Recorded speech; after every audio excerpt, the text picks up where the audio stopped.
Madam President, let me tell you that if anyone here is endangering our democracy, it is those who disguise themselves as the opposition and are in reality using an axe to slash at the roots of our coexistence." With this sentence, Friedrich Marz ended his speech on the GEC reform on a topic that should have been dealt with soberly that day. So, it was this one sentence that became the turning point. All of Weidel sat on the blue bench of the AfD parliamentary group, arms folded, looking directly at Marz. She didn't bat an eyelid. But anyone who knew her knew that this moment would not go unnoticed. It was Wednesday morning, 10 p.m. in the Bundestag. The debate on the Federal Constitutional Court's ruling on the reform of public broadcasting was the main item on the agenda, a sensitive issue that, after years of criticism, was finally being addressed legislatively, and that came as a surprise. The court had ruled that the current form of compulsory financing was no longer tenable. A moderate reform was needed, with more transparency, more control, and more citizen proximity. But that wasn't enough for the AfD. It called for the complete abolition of GETS and a new voluntary contribution model. Weidel had not yet delivered her speech. Marz had sharply criticized his predecessor from the Greens and then abruptly launched into an attack on the AfD, clearly in order to anticipate Weidel's expected reaction. His statement was calculated, provocative, but also risky. A brief icy silence fell over the plenary chamber after Marz had sat down again. No applause from his own ranks. Hesitant murmuring. Then the movement. Alice Weidel stood up. Behind her, the entire AfD parliamentary group, without a word, without any facial expressions. In demonstrative silence, they left their seats. The Bundestag was briefly paralyzed. Only the echo of heels on the marble floor could be heard as the group left the chamber at an orderly pace. The cameras followed. Live streams immediately cut to the corridor. Commentators whispered into their headsets. "We are currently seeing what is called a political statement," muttered an ARD correspondent. The AfD leaves the Bundestag en masse, a visible sign of protest against Friedrich Marz's statement. But what was not yet known at that moment was that on Alice Weidel's desk lay a document, still sealed, still untouched. It was a printout of the Federal Constitutional Court ruling with an additional letter that had been received by the Bundestag that morning. A clarification on the implementation of the ruling, and it contained something that would change the entire tone of the debate. While the reporters outside pounced on Weidel to get an initial statement, inside Marz and the CDU parliamentary group sat in a moment of complete uncertainty. Had the attack worked or had it backfired? Weidel stopped before she had even left the wing of the building, turned around, and looked the journalists in the face. "I will not give my answer to Friedrich Marz on camera. I will give it to him in the plenary session, but not as long as we are speaking in this tone." Quote, then she disappeared. No further comments. The SPD parliamentary group leader tried to save what could be saved, took over the next speech, but the mood in the chamber was overturned. What should have been a factual debate about the future of public broadcasting had now become a playground for media attention and tactical calculation. In the background, the Bundestag Presidium tried to contact Weidel's office. The ongoing debate threatened to tip over even before the most important contribution had been made. 45 minutes later, the AfD returned. Without warning, Alice Weidel entered the planning chamber with her representative. It was an entrance like a signal.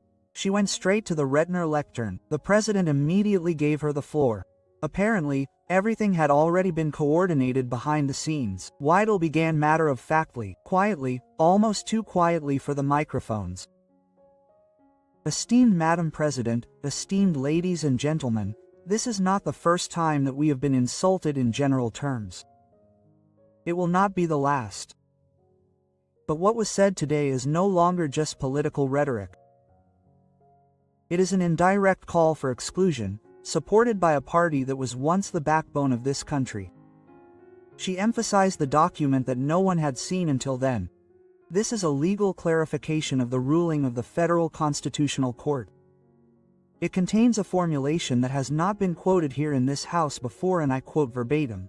A mandatory fee that is levied without objective neutrality in the core editorial area is not in line with the free democratic foundation. The silence in the chamber was palpable. In other words, what is being defended here is already legally challengeable. The behavior we have had to witness is no coincidence. It is a symptom of a political establishment that is defending its interpretive authority. Some CDU members looked nervous. Merz sat stiffly with her arms crossed. Both ended their speeches in a surprisingly calm tone. "We have come to defend democracy and we will stay even if we are asked to leave." She bowed briefly without any pathetic gestures. Applause from her parliamentary group and, for the first time, scattered applause from the FDP benches. Merz said nothing, he did not even look up. What he did not know was that the next morning an internal CDU letter would appear, dealing with the strategic realignment of the parliamentary group's communication towards the AfD. A paper that would soon trigger its own minor scandal. But that was another story.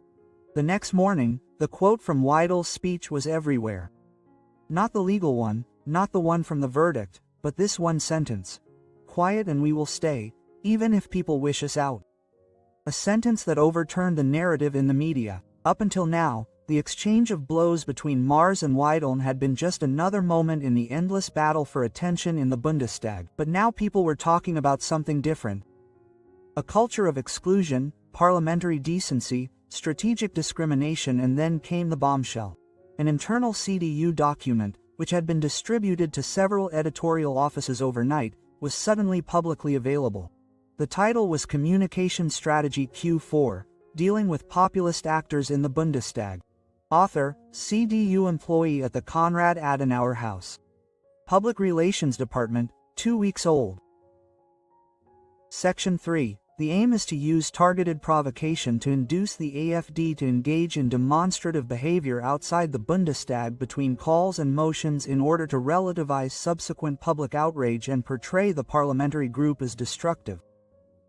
Section 5. At appropriate points, CDU members should question the AfD's understanding of democracy, ideally combined with moral superiority. Section 6. The proximity to the DC debate is the aim is to portray reform proposals from the AfD as radical or dangerous without specifically refuting them. This was no simple communication guide. It was a political script, and this in a context that was already tense due to a constitutional court ruling. It was initially unclear who had left the document, until a short post on Mastodon, the alternative social network, went viral.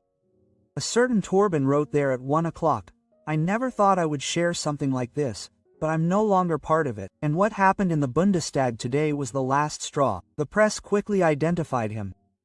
Torben Jensen, 29, former external consultant to the CDU Communications Department, had recently resigned internally for personal reasons. Now it was clear what he meant.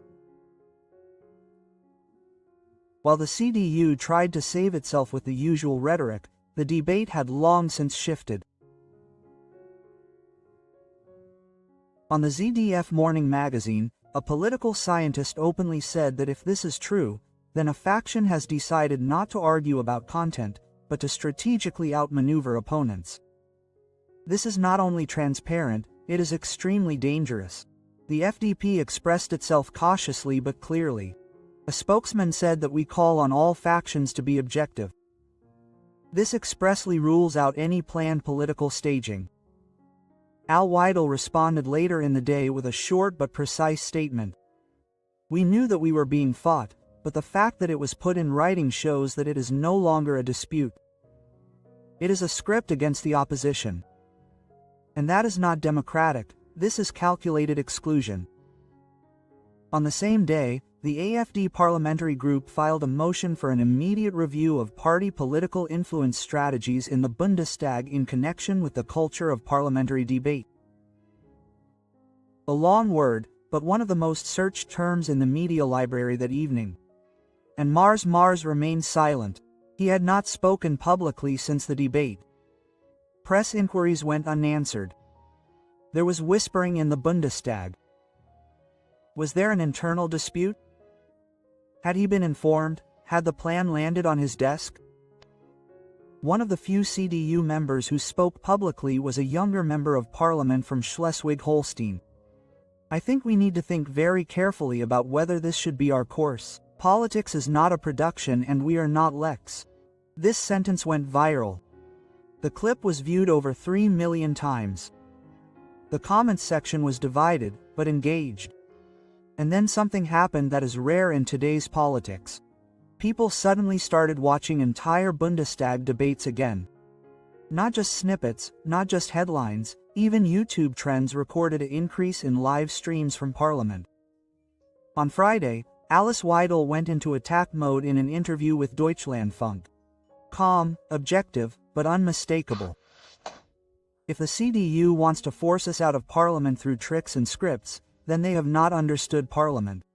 We were elected. We have the right to speak and we will not leave because Mr. Merz has a problem with dissenting opinions. The interviewer asked, Ms. Weidel, do you think Friedrich Merz personally approved the letter? Weidel replied after a short pause. If not, why is he silent? Silence at the end of the interview. The real plot twist followed in the afternoon.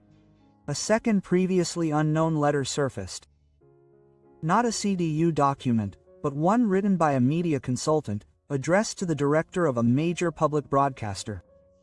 Topic: Recommendation for framing the political debate in a political context.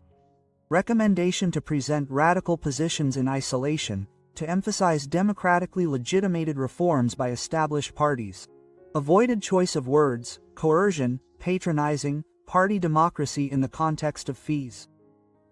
Another piece of the puzzle, and it showed that the political strategy possibly extended far beyond the CDU, into a system that was now more under scrutiny than ever.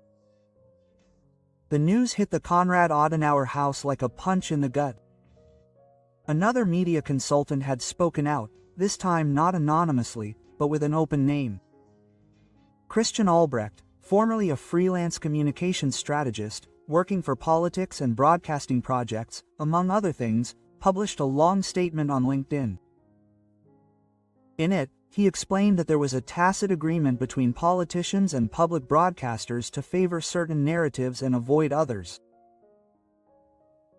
His wording was cautious but clear. He did not mention any specific names, but he spoke of group agreements and topic management at the highest level. The public reaction was enormous. Even former directors and program directors were suddenly invited to talk shows to justify themselves. Some professed complete independence, while others swiped at others. Of course there are votes. Of course attention is paid to what is politically suitable for broadcasting. The AFF, led by Alice Weidel, took advantage of the wave. Just 2 days later, the group submitted a motion to establish an independent broadcasting council whose members were to be elected by open citizens' elections. A fundamental redesign of the previous system. The idea was to completely separate politics and media control, but it was not this motion that caused a stir. It was the moment when Friedrich Merz appeared in person in front of the cameras for the first time in days. In a press conference arranged at short notice, he said in a tense voice, "Last week's debates have shown how fragile our democratic balance is. I did not authorize the document in question myself, but I reacted too late and that was a mistake." Quote, "Silence, I am prepared to draw consequences, also within the party." A murmur went through the chamber. A first step towards withdrawal or just a symbolic act. But the decisive scene did not take place in the Bundestag's previous session, but inside the plenary session. Weidel sat there with the text of the law open and a printout of the Federal Constitutional Court's ruling in her hand. When Merz was back in the chamber, she went to the Rednerapparat. Mr. Merz said today that he was prepared to draw consequences. That is a remarkable statement, if it is meant seriously. But political responsibility does not begin with remorse, it begins with transparency. She praised the ruling. This ruling is not a victory for us, but a warning to everyone. And anyone who believes that the solution is to discredit critical voices has not understood the core of the problem. Then she lowered her voice. If you are honest, Mr. Merz, then you know that the problem is not our existence, but your fear of the debate. The cameras caught a twitch in his face. No outburst, no commentary, but something had finally broken at that moment. The media picked up the thread. Headlines like Jobs Weidel presents March and hits a nerve. Judd itches. Debate, the CDU struggles with its own image. Jobbert. Reckoning in Parliament. Who controls whom? A new picture emerged in the comment columns of thousands of readers. No longer just outrage or polarization, but a growing question about independence from politics, the press, and the mechanisms of power. And then something unexpected happened. A member of the Green Party, who had never attracted attention before, stepped up to the microphone in the Bundestag. Leila Sirk, 37 years old, media policy spokeswoman and previously a clear critic of the AfD. I do not agree with much of what the AfD says, but I share one thing with every Democratic Party: the duty to control power, including our own. And if there are any connections between broadcasters and politics, then we must end them, not out of party tactics, but as a matter of principle. Silence, because then applause is even valid from unexpected quarters. Weidel nodded barely noticeably. Suddenly, a frontal debate had become a cross-party issue. The AfD had opened the door and others had begun to move in. The Bundestag was more crowded this Thursday than it had ever been before. Reporters had gathered in front of the Reichstag building hours before the session began. A vote was imminent that was a first in the history of the Federal Republic of Germany, the decision on a far-reaching structural reform of public broadcasting, initiated by a ruling by the Federal Constitutional Court, fueled by political intrigue and supported by an unusual alliance. Because that was exactly what had happened. What had begun with an attack by Friedrich Marz on the AfD had turned into a parliamentary landslide within a few days. Weidel, of all people, had managed to turn the GECD into an issue that now resonated across the party spectrum and mobilized many critics of the old system, even within the party. A secret meeting had taken place the night before between the FDP, parts of the CDU, several non-affiliated members of parliament and even a member of the Greens. The aim was a joint draft for a new public service order. Not Weitel's radical abolition model, but a proposal that took up their demands. Voluntary contribution models, transparent editorial contracts, a depoliticization of the Broadcasting Committee and, for the first time, genuine citizen participation in filling key positions in media policy. The title of the draft was Citizen Trust Through Transparency for an Independent Broadcasting Service of the Future. It was a documented consensus, and that alone was historic. The session began with a bang. Friedrich Merz was one of the last to enter the chamber. He seemed marked, but not broken. After weeks of silence and pressure, after leaked strategy papers and sharp public reactions, he had decided to approach the Bundestag once more. Many expected a defense speech, others a resignation. But what happened next surprised everyone. Marz did not once attack the AfD. Instead, he spoke calmly, objectively, almost personally. I made mistakes, politically, communicatively, perhaps also strategically. I underestimated the importance of the topic and the power of the Bundestag to correct itself. A voice went through the rows of the room. I do not agree with everything that is stated in this motion, but I recognize that this is the direction we need to take. The people in this country deserve a broadcaster they can trust again, not because it is the loudest, but because it is transparent. Then he put the papers aside and said the sentence that would be on every front page the next day. I will cast my vote for it today, and with this vote my political responsibility on this issue ends. Perhaps it will end beyond that too. When he stepped back from the podium, no one stood up. No applause, but also no objection. It was a quiet, respectful moment, a farewell between the lines. Everything else was next, but instead of making a name for herself, she began differently than many had expected. I will not talk about winners and losers today, because that was not the point. It was about whether this Bundestag is prepared to assume responsibility. And for a moment, perhaps for the first time in a long time, it is. She paused briefly. I would like to thank everyone who had the courage to think beyond party lines. It is not an AfD motion that is up for a vote today. It is a motion by Parliament, and that is right. Then she ended her speech with a dry, almost ironic sentence. And Mr. Merz, sometimes one vote is enough to end something or start something new. The vote began live on television on YouTube in the fog tick. The result was 253. Number 55. Number 5.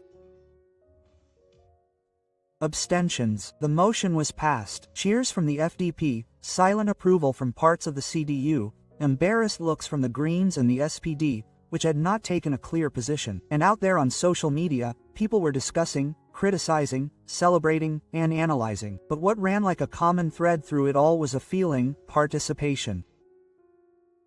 Because the topic that had begun as a technocratic debate on fees had suddenly become a symbol of trust, of political self-purification, of a debate on culture that was not perfect, but lively.